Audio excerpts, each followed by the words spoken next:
হ্যাঁ, একটা কথার বুঝায় কও যে একটা যুক্তি তো থাকবে হুজুর। এই ফুটবল বিশ্বকাপে যদি আমরা ব্রাজিল এবং আর্জেন্টিনার পক্ষে ব্যাপক লাফাইতে পারি, বিনিময়ে ওই দেশের লোকেরা যদি আমাদের প্রতি সন্তুষ্ট হয়, তাহলে আমাদের দেশের রেমিটেন্স বেড়ে যাবে, আমাদের দেশের তেল বেড়ে যাবে, আমাদের দেশের উন্নতি বেড়ে যাবে। একটা কিছু তো হবে, সেটা কি বলো না আব্বা, বলো। কাতার বিশ্বকাপে প্রধান আলোচ্য বিষয় ছিল, আমরা স্পষ্ট পত্রিকা দেখছি, এখনো পিছনে সার্চ দিলে পাওয়া যাবে, কাতার বিশ্বকাপে প্রধান আলোচ্য বিষয় ছিল মদের বোতল।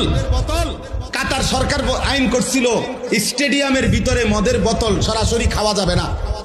এটা নিয়ে সারা বিশ্ব, ইউরোপ তখন বিতর্ক করছিল যে না, এটা স্বাধীনতা হস্তক্ষেপ, যেখানে অবাধে মদের বোতল।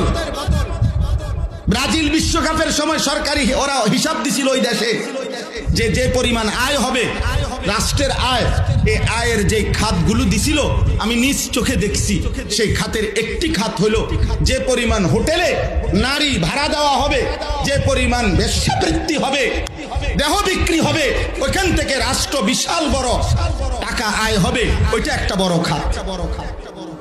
আমি এই চোখে, আমি দেশে থাকি, আমরা সাদের দেশে থাকি না। আমি জেনারেল লাইনে পড়ালেখা করা ছেলে, আমি কুমিল্লা ভিক্টোরিয়া কলেজ থেকে মাস্টার্স পাস করছি, সরকারি কওমি 2 লাইনে মাদ্রাসার থেকে পড়ালেখা শেষ করছি, আলহামদুলিল্লাহ। এজন্য বলছি দোস্ত, পৃথিবীর খোঁজ খবর আমরাও রাখি, ইউরোপের প্রতিটা পদক্ষেপ আমরাও খবর রাখি।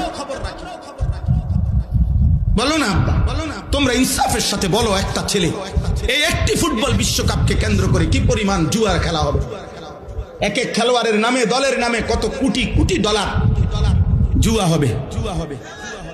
বলেন বলেন বলেন, খেলা হইল ফুটবল, কিন্তু 3 দেশে 3টা উদ্বোধনী অনুষ্ঠান হবে, 3 দেশের সম্মিলিত আয়োজনে 3টা উদ্বোধনী অনুষ্ঠানের মধ্যে অসংখ্য নর্তকী নাচবে।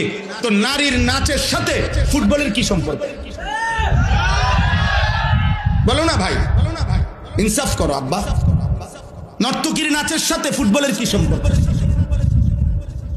বলেন।